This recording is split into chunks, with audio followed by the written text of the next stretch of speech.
الحمد لله وأصلي وأسلم على نبيه الكريم محمد بن عبد الله وعلى آله وأصحابه الأخيار وعلى التابعين لهم بإحسان إلى يوم الدين. أما بعد، waxaynu xusi doonaa in sha allahu 15 wasiya linayl النajaax, 15 dardaaran oo la xidhiidha sidaynu u gaari lahayn guul iyo horumar. waa arrimihii rawxaaniyaadka dhisaya iyo qalbiga si uu qofku sahay u qaato. dardaaranadaas waxaa kow ka ah calayka bitaqwa allah fahiya khayru zaad. alla ka cabsiga inuu qof waliba ogaado sahayna ka u fiican weeye. markaad doonayso horumar, waxyaabaha lagu xaqiijiyo adduuniya aakhirada waa in aynu ilaahay ka cabsano subxaana wa tacaala. ilaahay baa wuxu uhi waman yataqi illaaha yajcal lahu makhraja wayarsuqhu min xaysu laa yaxtasib waman yatawakal cala allahi fahuwa xasbu. qofka ilaahay ka cabsada ilaahay wuxuu siin doonaa makhraj. makhrajku waxa weeye meel kastoo cidhiidhiyo uu galo waddo uga baxo. in tattaquu llaha yajcal lakum furqaana. ilaahay dadkii muuminiintaa buu u yeedho wuxuu ihi haddaa ilaahay ka cabsataan mushkiladdiinna wuu furdaamin. marka furaha guushu iyo horumarku waa in addoonka ilaahay qalbigiisa ku weyn oonu ilaahay qalbigiisa ka maqnaanayn. taasi waa qodobka koowaad oo wax walba uu leeyso ilaahay kuma arkayo. arrinta labaad waxa weeye laa tay-as, ha quusanin. oo waxaa la yidhaahdo quustu qofka mu'minkaa dhaqankiisa maaha. inaad faraj helaysa ha ka quusanin, naxariista ilaahay ha ka quusanin, cidhiidhiga inaad ka baxaysa ha ka quusanin. inaad quusataa waa guuldaro. ilaahay baa wuxu uhi qul yaa cibaadiya aladiina asrafuu calaa anfusihim laa taqnaduu min raxmat illaah ina allaha yakfiru dunuuba jamiica. nebi maxamed oo fariintan addoomaha iga gaadhsiiya waxaad u sheegtaad ku tidhaahdaa addoommahaygii naftooda ku xadgudbayow. kuwii naftooda ku xadgudbay buu ilaahay leeyahy addoommahaygiiow oo haddana u yeedhaya. laa taqnaduu min raxmat illaah, ilaahay naxariistiisa ha ka quusanina. ilaahay dembigoo dhan wuu dhaafaa. marka taasina waa midh aad u muhiimoo qofka mu'minka ahi isdhigan maayo ee camalka uu samaynaya, laakiin rajo ku nool weeye. arrinta saddexaad waxa weeye adqin camalak tuxaqiq الnajaax. camalkaaga waa inaad hagaajisaa oo aad ku xaragootaa oo camalkaagu mid diineed iyo mid duunyaba wax sugan waa inuu yahay. oo shaqo fiicanaad qabataa oona naftaada caamaynin, ummaddana aanad caamaynin, ciddaad u shaqaynaysa caamaynin. haddaad camal cibaadoo diiniya qabanaysana ku xaragood. nebigu sala allahu calayhi wasalam waxa uu ku yihi xadiid saxiixoo dabaraani warinayo ina allaha yuxibu axadakum idaa camila camalan an yutqinahu.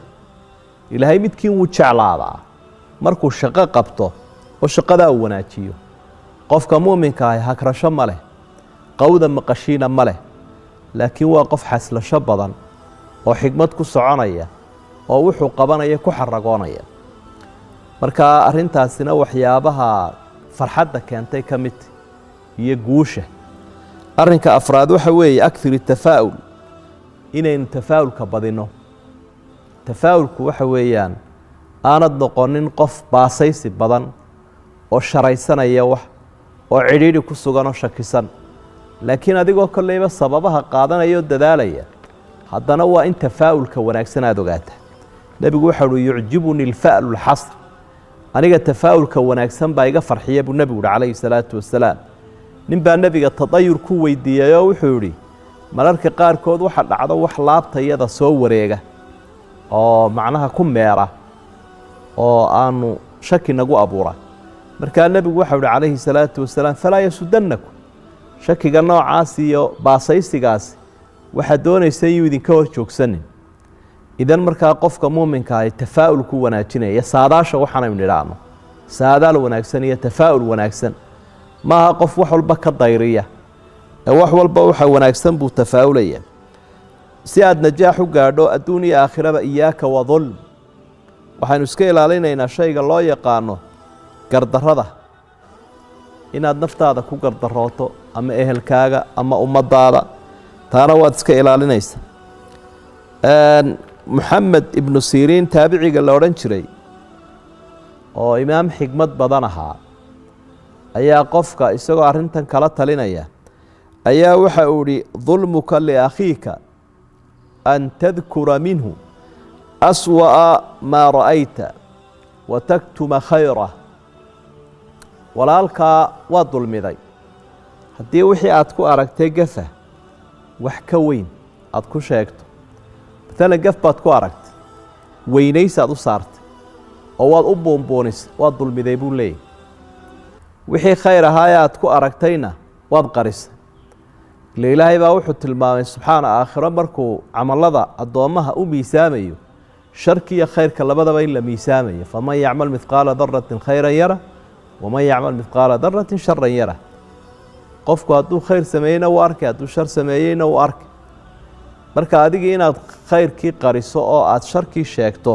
keliya ama sharka aad u buunbuunisay iyo gefku ku dhacay iyada laftigeedaa dulmiya marka waxyaabaha qofka farxadda iyo sacaadada iyo nasashada iyo guusha u sababo waxaa ka mid ah an yabtacida can idulm gardarrada dadka inuu iska daayo dhinac kastay tahayba naftooda maalkooda sharaftooda qofku raaxu ku noolaanaya iyo sacaada waxaa ka mid a dardaaranada idaa najaxta fii amrin fa iyaaka waalquruur marka had iyo jeer arrin aad ku guulaysato waxaad iska ilaalisaa inaad isla fagadh tidhaahdo ama aad isqaadqaaddo ama aad isfaaniso nebiyullaahi sulaymaan calayhi salaam markuu arkay waxaa ka amar qaadanaya colaala ciidamada jin iyo insi iyo xayawaan iyo shimbiraba leh ayaa wuxuu uhi haadaa min fadli rabbi liyabluwanii a ashkuru am akfur wax alla waxaasoo dhan waa ilaahay fadligiisa waxaanuu i eegayaa inaan u mahadnaqa iyo inaan ka gaaloobo marka wixii ilaahay uu ku hirgeliyaba sidaa nebi sulaymaan waa inaad tidhaahdaa haadaa min fadli rabbi nebiguna calayhi salaatu wasalaam wuxuu leeyahy ina allaha awxaa ilay an tawaadacuu walaa taftakhiruu aw an tawaadacuu xataa laa yaftakhira axadu calaa axad aw xataa laa yafkhara axad calaa axad ilaahay baa wuxuu u waaxiday tawaaduca ogaada tawaaducu waa isgaabinta iyo isyaraynta iyo inaad isdhuldhigto oo qofna qof kale markaa aanu u faanin markaa shayga la yidhaahdo wixii kuu soo kordheed ku guulaysataa waa fadli ilaahaye waxba ha ku faanin waxyaabaha qofka guusha u sababay arrintaasina ka mid tahay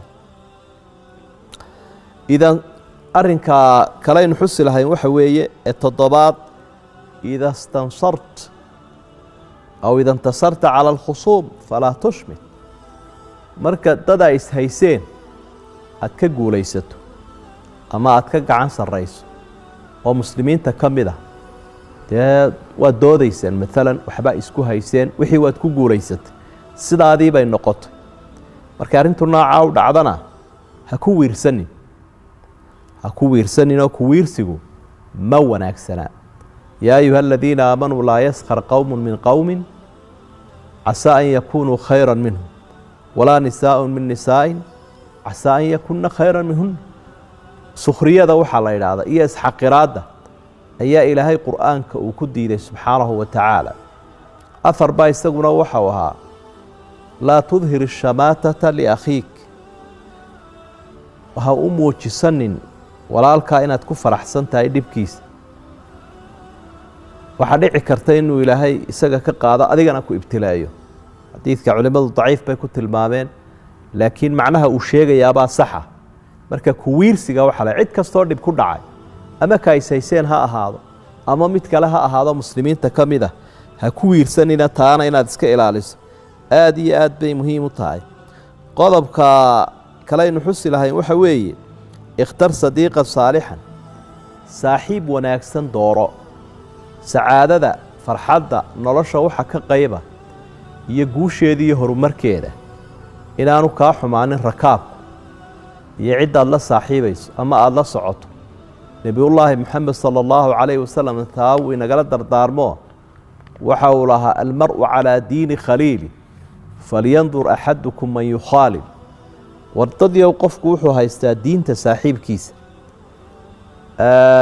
ha ka fiirsado cidda uu la saaxiibayo waa hadday caruurta tahay dumarka ragga madaxda asaaxibu saaxibu bay idhaahdaan carabtu saaxiibku wuu ku jiidayaa si aanad ogeyn buu kuu jiidayaa dhaqankiisa dhibcuu kugu dhibcinayaa maalin walba in yaroo dhibcaa ayaad qaadanaysaa dhaqankiisa ah waxay carabtu idhaahdaan laa tasal cani ilmar'i wasal can qariinihi faina alqariina bilqariini yaqtadi waxba qofka ha waraysaninka uu yahaye saaxiibbadiisa uun eeg saaxiibku ku daydaa markaa mushkilad badan saaxiibkaa keena hadduu saaxiibkaagu wanaagsan yahayna khayrkaad higsanaysaa markaa intaasay noogu joogi doonaa casharkan imika isagoo kooban ilaahayna waxaan ka baryayaa dardaarannadaa 8 qaadanay inuu inagu anfaco aadda waa mahadsantihiin wasalaamu calaykum waraxmat ullaahi wabarakaatu